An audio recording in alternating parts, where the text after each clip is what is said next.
નમસ્કાર મિત્રો, આજે આપણે વાત કરવાના છીએ કંકુ અને કાનિયા સાથેની સત્ય ઘટના પર। પરણ્યા પછી એ જ આંબાવાડિયામાં કંકુ અને કાનિયો એક જુદી ઝૂંપડી કરીને રહ્યા। બંનેને સુખી જોઈ કંકુના મા બાપ રાજી થતા। કંકુને પરણ્યાના 3 વર્ષ થયા છતાં તેને છોકરું ન થયું, એટલો જ માત્ર તેમનો અસંતોષ હતો। એક વર્ષ આખા ગુજરાતમાં ભયંકર અતિવૃષ્ટિ થઈ। 7 દિવસ સુધી અનરાધાર મેં વરસ્યો કર્યો। જરા વરસાદ ઓછો થયો લાગે તો ત્યાં તો જાણે કંઈ રહીને સાંભળી આવતું હોય તેમ પાછા ઉમટીને ઝાપટા પડવા માંડ્યો। પવન ને વરસાદ બંનેનું જોર વધી। નિશાળો બંધ, કચેરીઓ બંધ, વેપારીઓના વેપારો બંધ, ટ્રેનો બંધ, તાર બંધ, વર્તમાન પત્રો પણ બંધ। કોઈને કશી ખબર પડે નહીં કે બહાર શું થાય છે। બહાર તો નીકળાય જ નહીં અને ઘરમાં પણ સલામતી ન લાગે। કોઈને મદદ કરી શકે નહીં। જાણે શું થઈ જશે એવી એક પ્રકારની ધાક સૌના મનમાં પેસી ગયેલી। કોઈનો અનુભવ, કોઈની હકીમત કશું જ કામ આવી શકે નહીં। કુદરત આગળ માનવજાત કેટલી લાચાર છે। એ જ લાગણી સર્વત્ર પસરી રહેલી। જગતનો પ્રલય પાણીથી થાય છે અને સર્વ દેવોમાં વાયુ સૌથી બળવાન છે એ સર્વને પ્રત્યક્ષ થતું હતું। ચોથે દિવસે સવારમાં વરસાદ કંઈક ઓછો થતો લાગ્યો। કાનિયાના ઘરમાં, કંકુના મા બાપના ઘરમાં અંદર આપલે કરતાં પણ કેટલીક વસ્તુઓ ખૂટી હતી, કેટલીક ખૂટવા આવી હતી। કંકુનો બાપ અને કાનિયો ચીજો લેવા જવાનો વિચાર કરતા હતા, પણ કંકુએ હઠ કરી બાપને બેસાડી દીધો અને કાનિયા સાથે રેકડી લઈ નીકળ્યો। બંને એકાએક કોથળો ઓઢ્યો અને 2-3 કોથળા સામાન ઢાંકવા રેકડી નીચે બાંધી રાખ્યા। દાણા સિવાયનો પરચુરણ સામાન તેમણે પહેલો લઈ લીધો, તેના પર કોથળા ઢાંક્યા અને પછી બંને તેમના ઘરાક દાણાવાળાને ત્યાં દાણો દૂણી લેવા ઉપડ્યા। એટલામાં જ પાછો ફરી ત્રમક ઝમક વરસાદ શરૂ થયો। દાણાવાળાને ત્યાં જઈ વરસાદ ધીમો પડે ત્યાં સુધી રહેવા વિચાર કરી બંને દાણાવાળાને ત્યાં ગયા, પણ ત્યાં તો દાણાવાળાએ બંનેને ઘડી થોભ્યા વિના તેને તે ઘડી નરોત્તમ શેઠને ઘેરે જવા કહ્યું। ઘર પડવા થયું છે અને બાઈને વેણ ઉપડી છે, ઝટ જાઓ। કાનિયો દાણાની ગુણો પહોંચાડવા ત્યાં વારંવાર જતો। બંનેને લાગ્યું કે ગયા વિના છૂટકો નથી। વરસતે મેં બંને ગયા, પણ ત્યાં તો કંઈક જુદો જ રંગ જામ્યો હતો। આખી સાંકડી ગલી ગાડીઓ ને રેકડીઓથી સલોસલ ઉભરાઈ ગઈ હતી। માણસો દોડાદોડ કરતા હતા, સામાન ઉતાવળા મૂકતા હતા, એકબીજાને બૂમો પાડીને સામાન મૂકવાની વાત કહેતા હતા। છોકરા તો ખૂબ રોતા હતા। ગાડીવાળા એકબીજાને સાંભળવાની, ગાડી હાંકવાની જગા કરવાની ખૂબ બૂમો પાડતા હતા, પણ જાણે આ અવાજ અને ગોટાળા પૂરા ન હોય તેમ માણસો અંદર લડતા હતા અને ગાળો દેતા હતા। કાનિયો, કંકુ તો આમાં કશું સમજ્યા નહીં અને લડનારા પણ એકબીજાનું સાંભળી શકતા હશે કે કેમ તે કોણ જાણે, પણ ગાળો અને મહેણાનો તે વખતે પણ કોઈક કમીનો રાખતું નહોતું। મનુષ્યો જીવનની છેલ્લી ક્ષણ સુધી પોતાનું કર્તવ્ય કરે છે, તેમ આ મહાપુરુષો પણ પ્રલયની મહાક્ષણે લડીને જીવનનું સાર્થક્ય કરી લેતા હતા। વાત એમ હતી કે નરોત્તમ શેઠને તેના પાડોશી કેશવલાલની સાથે એક ભીત સહિયારી હતી અને કેશવલાલ ભીત સંભળાવતા હતા। ત્યાં નરોત્તમે કોઈક હકને માટે કોર્ટે ચડી મનાઈ હુકમ મેળવી ભીત સણાતી અધૂરી રખાવી હતી અને તેને લીધે બંને વચ્ચે ભારે અંટસ પડી હતી। પણ અત્યારે એ જ અધૂરી મુકાયેલી ભીતને લીધે ઘર પડવા જેવું થયું અને નરોત્તમને પત્નીની નાજુક હાલતમાં ઘર વખરીને કુટુંબ ફેરવવાનું આવ્યું। તેથી કેશવલાલના ઘરના રાજી થઈ મહેણા મારતા હતા, પણ ત્યાં તો કેશવલાલનું ઘર પણ પડવા જેવું થયાથી તેને પણ એ જ વખતે ફેરવવું પડ્યું। સામાન ફેરવતા સહેજ પુરુષોને અને સ્ત્રીઓને મળવાનો પ્રસંગ મળી ગયો। તેનો બંને પક્ષ લાભ લઈ જરા દાજ કાઢી લેતા હતા। એક માણસ કાનિયા પાસે આવ્યો અને તેને બંને ઘરની વચ્ચે એક જગ્યાએ ઊભો રાખ્યો અને તે માણસ સામાન લેવા ઘરમાં ગયો। ત્યાં બીજો માણસ હાથમાં પોટલી લઈને આવ્યો અને જરા કાનિયા કંકુને ધમકાવી તેણે રેકડીના કોથળા નીચે એક નાની પોટલી ઢાંકીને મૂકી અને લ્યા સાસો જો હજી બીજો સામાન આવે છે એમ કહી વળી એ પાછો ચાલી ગયો. થોડી વારમાં તો ધામધામ રેકડીમાં સામાન ખડકાઈ ગયો અને એક માણસે હું રેકડી લઈ જાઉં છું કહીને રેકડી પોતાની પાછળ ખેંચવી ગયો.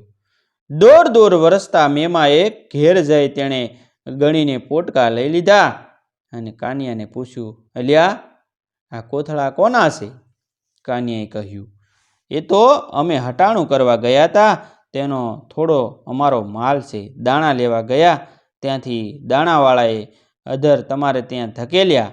પેલો માણસ કહે, પણ આવે વખતે તો કામ કરવું જોઈએ, શેઠ રાજી કરશે. હમણાં જાઓ.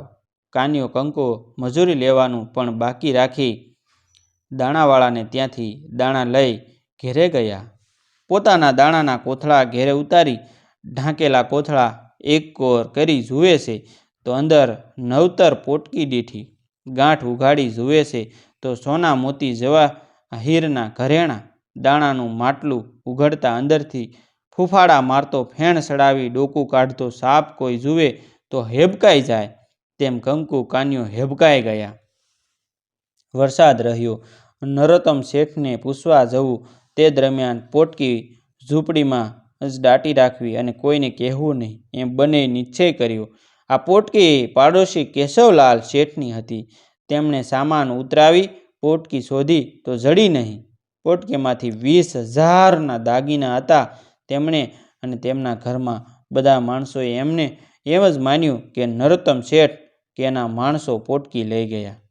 કેશવલાલે તરત જ પોલીસમાં ફરિયાદ કરી ઝડતી લેવરાવવામાં વરાંટ મેળવ્યું અને આ ઝડતી વરસતા વરસાદમાં જે મિત્રે નરોત્તમ શેઠના પત્ની ઓપટી વેળા તેમને ઘરમાં રાખવાનું બંધુ કૃત્ય કર્યું તેને જ ત્યાં લેવાય અને શેઠના બીજા માણસો જે સામાન વહેતા હતા એમને પણ તેનો લાભ મળ્યો. કેશવલાલના ઘરેણાં ગયા તેનો તેમને વિચાર ન આવ્યો, પણ પરમેશ્વર વેર ખેલવાની બાજીમાં સામા પક્ષના પોબાર પડતા તેમને લાગ્યા.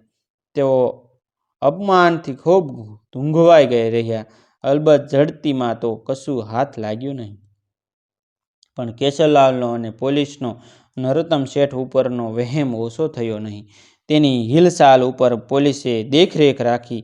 બે તરફ પોલીસે કેશવલાલ પાસે દાગીના શોધી આપનારને રૂ. 701નું ઇનામ જાહેર કરાવ્યું. વરસાદ રહ્યો તેને બીજે દિવસે કાનિયો કંકુ બીતા નરોત્તમ શેઠ જેને ઘેરે રહેવા ગયા હતા ત્યાં ગયા. જઈને તેમણે ભાડું માંગ્યું. શેઠને માણસ અંદર પૂછી ભાડું 8 આના અને બહુ કરે તો 12 આના આપવાને લઈ આવ્યો અને 8 આના આપવા લાગ્યો. પોટકી સંબંધી કશી વાત છેડાઈ નહીં એટલે કાનિયાને જરા હિંમત આવી અને તેણે શેઠને મળવાનું કહ્યું. માણસે 12 આના સુધીનો હુકમ કહી બતાવ્યો. છતાં કાનિયાએ તો શેઠને મળવાની જીદ કરી. શેઠને મળ્યો અને પૂછ્યું, શેઠ તમારું કાંઈ ખોવાય છે? ના તો તમારું નહીં તો તમારા પાડોશીનું હશે, એ ક્યાં રહેવા ગયા? નરોત્તમ શેઠને એકદમ બધું સમજાઈ ગયું. કાનિયો કેશવલાલને ત્યાં જઈ ઘરેણાં આપે તો પેલા લોકો ગુપસુપ રાખી લે, કદાચ ઇનામના 700માંથી પણ બચી જાય અને તેને બદલે કાનિયાને પોલીસ આગળ લઈ જઈ ઘરેણાં સુપ્રત કરાવ્યા હોય તો કેશવલાલને 700 તો કાઢવા પડે, તે ઉપરાંત ખોટી ઝડતી લેવડાવી તેનો સામો કેસ કરાવી શકાય. એક અડધી ક્ષણમાં બધા વિચારો નરોત્તમ શેઠને આવી ગયા. તેમણે બહુ જ ધીમેથી કાનિયાને સમજાવ્યો. સારું થયું મને કહ્યું, બીજાને કહ્યું હોત તો તને કદાચ પોલીસમાં પકડાવી દેત અથવા તારું ઇનામ લઈ જાત. એ ઘરેણાં શોધી આપનારને તો પોલીસે ઇનામ જાહેર કર્યું છે, ₹700નું. ચાલ તને અપાવું. તે વરસતે વરસાદે મારું કામ કર્યું તો તું જિંદગીમાં ન કમા એટલા તને અડધા કલાકમાં કમાવી આપું. ચાલ. એ બે શેઠની વેરબાજી પછી કેટલીક ચાલી હશે તેની સાથે આપણે કામ નથી. એ તો શોખથી ગાંડી ગડી રમ્યા કરશે, પણ બેની લડાઈમાં કાન્યો કંકુ એક અણધારી આફતમાં બસી ગયા અને રૂપિયા 700 કમાઈ ગયા. તેમણે તરત તો રકમ દાણાવાળાને ત્યાં વ્યાજે મૂકી. આખા આંબાવાડિયામાં આ એક બહુ મોટો બનાવ બન્યો. હવે આ રૂપિયાનું શું કરવું તેનો કાન્યો અને કંકુ વિચાર કરવા બેઠા. કાન્યાને સૌથી પહેલાં દેશમાં પાકું ઘર કરવાનું સૂઝ્યું. કંકુ કહે, આપણે જન્મભર રહેવું અહીં અને ઘર ત્યાં કરાવીએ, શો ફાયદો? દેશમાં આટો જતા જ પછી પછા તો થઈ જાય, અને અહીં શહેરમાં તો એટલાથી ઘર શું ઝૂંપડું ન થાય, એટલે ઘરની વાત પડતી મુકાય. કાન્યાએ ઘરેણાં કરાવવાનું પૂછ્યું. કંકુએ કહ્યું, મારે તો એક વીંટીનું મન છે, એથી વધારે ઘરેણાં આપણને શી શોભે નહીં. પણ કાન્યા, હું તને પરણી ત્યારના આપણે તારે ગામ કોઈ દી ગયા નથી. તું નહોતો કહેતો કે લેજુડી તારો મલક મારે જોવો છે? હે લેજુડી, તારો મલક જોવો છે, તારો મલક મને દેખાડ. આંબાવાડિયામાં રમતા કાન્યાએ ઘણીવાર દેશમાં નાનપણમાં પડેલી વીંટમણાઓનું વર્ણન કરેલું. તેનો સાક્ષીભૂત પ્રદેશ જોવાની કંકુને મુગ્ધ ઈચ્છા થઈ આવી. કાન્યાએ કહ્યું, ત્યાં તો પાણીએ નથી મળતું, ત્યાં શહેરના જેવું રહેવાનું નહીં, ઓઢવા પહેરવાનું નહીં, ખાવાનું નહીં, શાક પાંદડું નહીં. પણ કંકુ એકની બે થઈ નહીં. છેવટે બંને આંબાવાડિયામાંથી સૌની રજા લઈ વાંસળીમાં થોડા રૂપિયા ભરી નીકળ્યા. પ્રૌઢ વયના દંપતીને પણ મુસાફરીનું સહજીવન અત્યંત મધુર લાગે છે, તો અભિનવ પ્રેમાળની તો એ વાત જ શી. સંસારની ચાલુ ઘટમાળામાં જાણે થોડા વખત છૂટી પડી. કાન્યા કંકુની મુસાફરીમાં ખૂબ મજા પડી. તેમણે ખૂબ વાતો કરી. કાન્યાએ પોતાના વડવાની વાતો કહી. પહેલાં તેમનું ઘર સુખી હતું. તેના દાદાએ વાંસમાં ફૂઈ કરાવેલી. જીવા દાદાની ફૂઈએથી વાંસના માણસોએ ઘણા વરસ પાણી ભર્યું. ત્યારે તો એ કંઈ પૂરાઈ ગઈ છે. તેમની નાનમ પડી, ઘર ખોરડા વાડા બધું તણાઈ ગયું, વગેરે અનેક વાતો થઈ. એ વાતોમાંથી જ બંનેને એક નવું સૂઝ્યું. દેશમાં જઈ એક કુઈ કરાવી. બંને એક દૂરના ઘરડા સગાને ત્યાં ઉતાર્યા. શહેરમાંથી પરણીને કમાઈને આવેલા કાન્યાને જોવા વાસના સૌ લોકો ભેગા થયા, અને જ્યારે કાન્યાએ કુઈ કરાવવાની વાત કરી ત્યારે લોકોનો પાર ન રહ્યો. કાન્યાના પૈસાથી અને વાંસની મજૂરીથી થોડા દિવસમાં કુઈ છે એ તૈયાર થઈ ગઈ.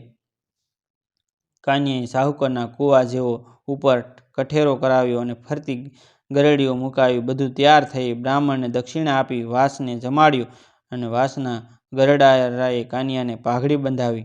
એક દિવસ બૈરા પાણી ભરતા હતા, ત્યાં કાન્યો જઈ ચડ્યો.